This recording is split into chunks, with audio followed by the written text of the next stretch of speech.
Future సిటీకి full protection, భవిష్యత్తులో రద్దు చేసే అవకాశం లేకుండా చట్టపరమైన రక్షణ.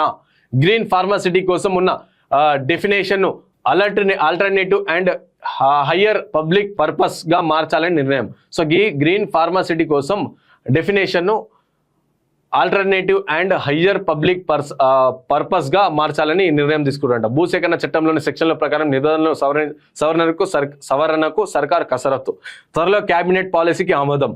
హైకోర్టులో కొత్త అఫిడవిట్ దాఖలు. ఇక పెట్టుబడులదారులు అభద్రతా భావాన్ని తొలగించేలా సీల్డెడ్ ఇండెమ్నిటీ పాలసీ అంట. గ్రీన్ ఫార్మా, లైఫ్ సైన్సెస్ తో పాటు ఇతర పబ్లిక్ అవసరాల ఫ్యూచర్ సిటీ ల్యాండ్ యూటిలైజేషన్. 7 మండలాలు 56 గ్రామాల పరిధిలో 30,000 ఎకరాలు ఫ్యూచర్ సిటీ ఏర్పాటు. ఈ ఫ్యూచర్ సిటీ ఉన్న సిటీనే సక్కలేదు, ఉన్న సిటీలో ట్రాఫిక్ అంతా ఆగమాగం ఉంది, ఉన్న సిటీలో సక్క గాలి లేదు, ఉన్న సిటీలో సక్క నీళ్లు లేవు తాగడానికి. ఇవన్నీ మళ్ళీ ఫ్యూచర్ సిటీ పోయి ఫ్యూచర్ సిటీ ఏదో బాగా మంచిగా చేస్తామంట. ఫస్ట్ ఉన్న సిటీని సక్క చేసుకోవాలి కదా మనం. ఉన్న సిటీలో ఏమో సక్క సౌలతులు ఉన్నాయి, కానీ ఇంకో సిటీ తయారు చేస్తాం, ఇక అందులో మొత్తం ఏవో ఆకాశం కడతాం, అది కడతాం, ఇది కడతాం అని చెప్పేసి ఈ విధంగా చెప్తా ఉన్నారు. సో ఫ్యూచర్ సిటీ ప్రాజెక్టును చట్టపరమైన వివాదాల నుంచి గట్టెక్కించేందుకు రాష్ట్ర ప్రభుత్వం సరికొత్త వ్యూహాన్ని సిద్ధం చేస్తుంది. రాష్ట్రంలో ఏ ప్రభుత్వం అధికారంలోకి ఉన్నా సరే ఈ మెగా ప్రాజెక్టును ఏకపక్షంగా రద్దు చేయడానికి లేదా నిలిపివేయడానికి వీలు లేకుండా అడ్డుకట్ట వేయాలని నిర్ణయించింది. అంతర్జాతీయ పెట్టుబడిదారుల్లో 100% భరోసా కల్పించేలా, పక్కా లీగల్ ఇమ్యూనిటీ కల్పించేలా కసరత్తు మొదలుపెట్టింది.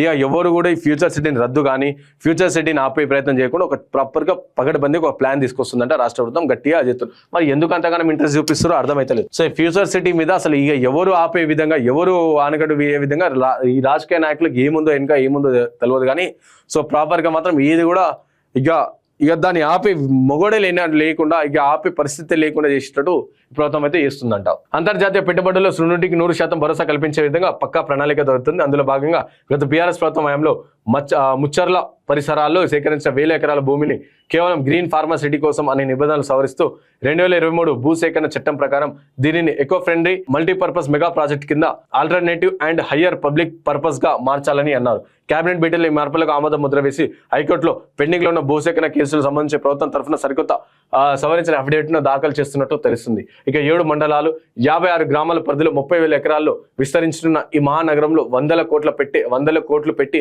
అంతర్జాతీయ సంస్థలకు సీల్డెడ్ ఇండెమ్నిటీ పాలసీ ద్వారా శాశ్వత యాజమాన్య హక్కులను బదిలీ చేయడంతో పాటు future city land utilisation policy తీసుకురానుంది. ఇప్పటికీ ఏర్పాటు చేసిన ఫ్యూచర్ సిటీ డెవలప్మెంట్ అథారిటీ ద్వారా మౌలిక వసతులు పనులు వేగవంతం చేశారు. సో ఇట్లా ఇక దీన్ని ఎవరు ముట్టే విధంగా, ఎవరు ఆపే విధంగా చేయనట్టు చేస్తున్నట్ట. చిక్కుముడు లేకుండా ఎత్తురు. ఇన్వెస్టర్లు నేరుగా యాజమాన్య హక్కులే కల్పిస్తారు. ఒక ఫ్యూచర్ సిటీలో అడుగుపెట్టే గ్లోబల్ ఇన్వెస్టర్లు భూములు కేవలం లీజ్ ప్రతిపాదన కాకుండా నేరుగా యాజమాన్య హక్కుల బదిలీ చేసేలా రిజిస్ట్రేషన్ సేల్డెడ్ రూపంలో శాశ్వతంగా కేటాయించనుంది. సో ఎంత పెద్ద మోసం, ఎంత పెద్ద దారుణం. అంటే ప్రపంచ దేశాల నుంచి ఇతర కంపెనీలు తెలంగాణకు వస్తాయి, వచ్చి ఏం చేస్తారు, ఇన్ని సంవత్సరాల కోసం లీజ్ తీసుకుంటే ఆ లీజ్ రెంట్ అనేది ప్రభుత్వానికి ఇస్తాయి. కానీ ఇప్పుడు అట్లా కాకుండా ఏం చేస్తారంటే డైరెక్ట్గా సొంత భూమిని రాసిచ్చేస్తారు ప్రపంచ దేశస్తులకు, ప్రపంచ కంపెనీలకి. సో ఎంత పెద్ద నష్టం జరుగుతుంది తెలంగాణ రాష్ట్రానికి. సో నువ్వు వచ్చి కంపెనీలు పెట్టుకో, ఓకే. సో కంపెనీలు పెట్టుకు నెల కింద మాకు లీజ్కి ఇవ్వరు, ఓకే. కానీ ఇక డైరెక్ట్గా మీకు యాజమాన్య హక్కులే డైరెక్ట్ కల్పించేస్తామంటే ఇక ఏడికించి సో ఆ డైరెక్ట్ భూమి కొనేస్తాడు. ఇక వాని ఇష్టం వచ్చినట్టు ఆ ల్యాండ్ పెరిగిస్తా, ఇష్టం వచ్చినట్టు ఇక ఆ ల్యాండ్లో ఉన్న కిరాయిలు కావచ్చు, ఆ ల్యాండ్లో ఉన్న కంపెనీలు ఇష్టం వచ్చినట్టు దోచుకుంటాయి. సో ఇంత పెద్ద దారుణం ఈ విధంగా చెప్తా రాష్ట్ర ప్రభుత్వం.